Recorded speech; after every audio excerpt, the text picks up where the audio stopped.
3. 뇌관, 우리 생명의 관리자. 뜨겁다는 최면만으로도 화상을 입는 이유는 뇌호흡을 통해 만나게 되는 뇌의 마지막 성역인 뇌관은 아직 미지의 영역이지만 그 놀라운 기능과 관련해서는 몇 가지 흥미로운 사례가 알려져 있다. 뇌관은 생명을 직접 관리하기 때문에 대뇌 심피질의 변덕과 오판에 의해 영향받지 않도록 기능적, 구조적으로 분리되어 있다. 따라서 아주 특별한 경우가 아니고서는 심피질의 판단이 뇌관에 접근하는 일은 거의 불가능하다. 심피질은 시간, 공간, 모양, 냄새, 맛, 무게, 온도 등 여러 가지 항목에 대한 판단을 내리는데 현재까지 알려진 바로는 52가지의 판단 기능이 있다고 한다. 그런데 이 모든 기능이 모두 예라고 판단한 정보, 다시 말해 0.01%의 의심도 없는 100% 확실한 판단이라야만 뇌관에 접근할 수 있는 것이다. 깊은 최면 상태에서 지금 당신의 손바닥에 뜨거운 동전을 올려놓습니다. 라는 암시를 주고 보통의 동전을 손바닥에 올려놓으면 물집이 생긴다. 최면 상태에서는 심피질의 모든 판단 기능이 차단되어 주어진 암시를 그대로 뇌관까지 전달하기 때문에 일어나는 현상이다. 생명을 유지하는 기능을 맡은 뇌관은 일단 어떠한 정보가 도달하면 그 정보를 100% 그대로 받아들이므로 실제 화상을 일으킬 정도의 자극이 주어졌을 때와 똑같은 방식으로 반응하는 것이다. 오래전 뇌관의 기능과 관련해서 흥미로운 신문 기사를 보았다. 반신불수의 중풍 환자들이 있는 한 병실에서 일어난 일이었다. 어느 날 그 병실에 커다란 뱀 한 마리가 나타났다.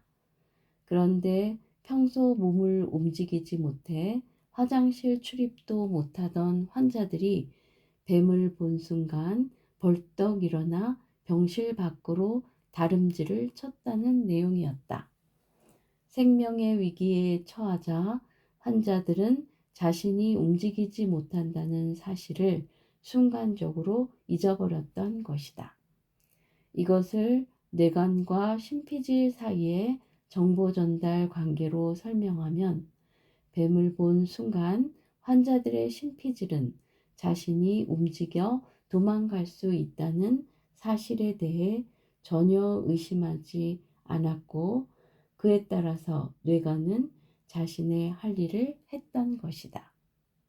예수가 무리를 걸어오는 것을 보고 생각 없이 무리를 걸어 마중을 가다가 발밑을 본 순간 자신이 물 위를 걷고 있다는 사실을 의식하고 갑자기 물에 빠진 베드로를 연상시키는 이야기다. 요가 수행자들 중에 한 달 이상씩 땅 속에 묻혀 있다가 다시 깨어나는 이들의 이야기도 많이 알려져 있는데 이 모든 것이 뇌관의 힘에서 비롯되는 일들이다. 창조주의 깊은 배려. 뇌관에 접촉해서 그 에너지가 촉발되면 초인적 힘이나 기적적인 치유가 일어나기도 한다.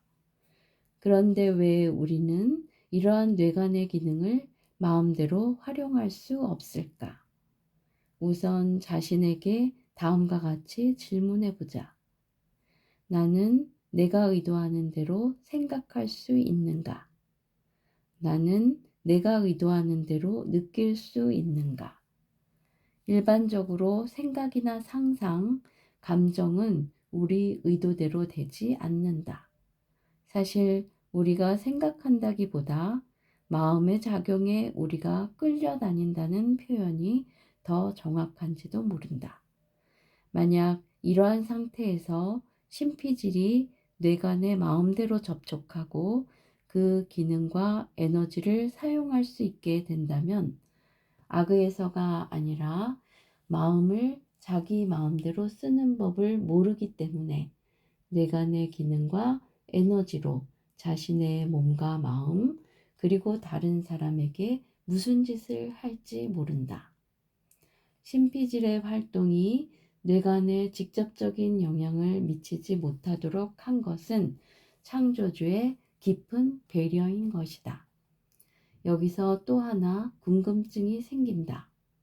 뇌관의 힘을 주관할 수 있게 된 사람이 그것을 바람직하지 못한 목적에 사용할 수도 있지 않을까 하는 점이다. 이 문제와 관련해서 우리는 다시 한번 창조주의 깊은 배려를 발견하게 된다. 뇌관의 힘을 바르게 쓸 준비가 되어 있지 않은 사람은 결코 그 문을 들어설 수 없기 때문이다. 뇌관에 이르기 위해서는 심피질과 구피질을 넘어서야 하는데 구피질의 저항은 두려움이고 이 두려움은 분리된 개체로서의 나라는 허상에 그 뿌리를 두고 있다. 이것을 넘어섰을 때 분리된 개체로서의 나가 더 이상 남아있지 않은데 어떻게 나를 위한 이기적인 동기가 있을 수 있겠는가? 우리는 뇌호흡 수련을 통해서 뇌관을 사용하는 법을 배울 수 있다.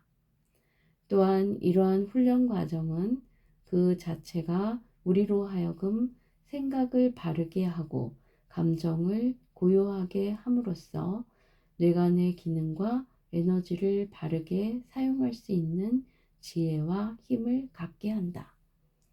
우리가 뇌관의 힘을 자유롭게 사용할 수 있게 되는 것, 그것은 우리 안의 자연 치유력을 우리 의도대로 활용할 수 있게 됨을 의미하며 생명력의 무한한 잠재력을 확인함으로써 관념적으로만 죽음의 두려움에서 벗어나는 것이 아니라 구체적으로 자신의 생사를 스스로 주관할 수 있게 됨을 의미한다. 의심과 두려움을 넘어 뇌관에 이르는 길. 앞서 뇌관은 우리 몸에 깃들인 생명의 관리자이기 때문에 외부의 부정적 영향, 특히 우리 마음의 변덕과 우판으로부터 영향받지 않도록 몇 겹의 방어막으로 보호되고 있다는 점을 이야기하였다. 그 가운데서도 가장 중요한 두 가지는 의심과 두려움이다. 의심은 심피질의 방어막이며 두려움은 구피질의 방어막이다. 의심이 자신의 삶에서 어떤 역할을 해왔는지 잠시 생각해 보자. 의심은 때로 도전의 순간에 발목을 잡기도 하지만 또한 그 때문에 수많은 위험을 피하고 위기를 넘어설 수 있도록 우리를 보호해 온 생명의 보호자이다. 두려움도 마찬가지이다. 두려움은 평생 동안 우리와 동행하며 우리를 위험으로부터 지켜온 생명의 친구이며 수호자이다. 두려움이 없었다면 지금껏 자신이 생명을 유지할 수 있었을지 한번 자문해 보자. 심피질의 의심과 구피질의 두려움은 우리가 한 개인으로서 그리고 인류 전체에 있어 그 의식이 충분히 자라 우리 내부의 생명의 힘을 스스로 주관할 수 있을 때까지 우리를 지켜온 수호천사인 것이다. 뇌관에 이르는 길, 그것은 우리의 수호천사이며 오랜 친구인 의심과 두려움을 여의고 가는 길이다. 밝은 지성과 힘있는 기쁨. 의심을 넘어서게 하는 것은 믿음이 아니라 알미다. 이치가 밝아지면 의심은 저절로 사라진다. 믿음은 묻고자 하는 욕구를 억누르는 노력으로 이러한 노력이 체계화, 제도화된 것을 종교라고 한다. 믿음에서 알무로 넘어가는 과정은 약 600년 전 한 천문학자를 통해 이미 그래도 지구는 돈다는 말로써 예시되었다. 의심은 알지 못하고 보지 못해서 당할 수 있는 위험으로부터 우리를 보호하기 위한 것이기 때문에 바로 보고 바로 알면 불필요하게 되어 애쓰지 않아도 스스로 사라진다. 의심으로부터 자유로울 때 우리는 생각에 끌려다니는 것이 아니라 의도한 대로 생각할 수 있다. 두려움은 의심보다 더 오래, 더 가까이에서 우리와 동행하고 우리를 지켜온 수호자이다. 구피질에서 일어나는 모든 감정적 반응은 궁극적으로 두 가지, 사랑과 두려움으로 단순화된다. 그리고 이 두 가지의 상호작용에 의해 수용과 거부, 나아감과 물러섬 등 인간의 기본적인 행동 양식이 결정된다. 사랑의 에너지가 나누고 어울리고 놀고 싶어하는 동기로 표현된다면 두려움의 에너지는 피하고 숨고 혹은 싸우려는 동기로 표현된다. 이처럼 존재 자체에 깊이 뿌리 박힌 두려움을 어떻게 넘어설 수 있을까? 우리가 분노할 때 두려움은 한 걸음 물러서고 우리가 용기를 낼 때 두려움은 두 걸음 물러선다. 하지만 필요로 할 때면 언제라도 달려와 우리를 보호하기 위해 여전히 우리를 지켜보고 있다. 두려움이 녹아내리기 시작하는 것은 우리가 기뻐할 때이다. 두려움과 두려움에서 비롯된 모든 부정적 감정은 기쁨의 힘에 의해 녹아내린다. 기쁨의 힘으로 두려움을 넘어섰을 때 우리는 구피질의 기능을 완전히 쓸 수 있게 되고 느낌과 감정에 끌려다니는 것이 아니라 의도한 대로 느낄 수 있게 된다. 기쁨의 에너지를 생산하는 웃음과 놀이가 뇌호흡 수련에서 중요한 부분을 차지하는 것은 바로 이러한 이유에서이다. 많이 웃고 잘 놀면 그 기쁨 속에 두려움은 녹아내리고 구피질의 저항은 사라진다. 명쾌한 지성과 힘있는 기쁨으로 의심과 두려움을 넘어섰을 때 우리는 비로소 창조의 맥박이 고동치는 생명의 근원, 즉 뇌관에 가 닿을 수 있고 그 환희를 체험할 수 있는 것이다. 신피질의 발달은 우리에게 성찰하고 창조하고자 하는 동기를 가져다 주었다. 그리고 창조의 동기는 인간을 포함한 모든 생명체의 생사를 좌우할 만한 정보와 에너지로 우리를 무장시켰다. 이제 인류의식의 성장과 무엇보다도 우리 자신의 생존을 위해 성찰의 동기를 가지고 자신을 깊이 살펴 우리 안에 깃들인 생명의 실체를 만나고 우리를 향한 창조의 본래 의도가 무엇이었는지를 깨달아야 할 때가 되었다.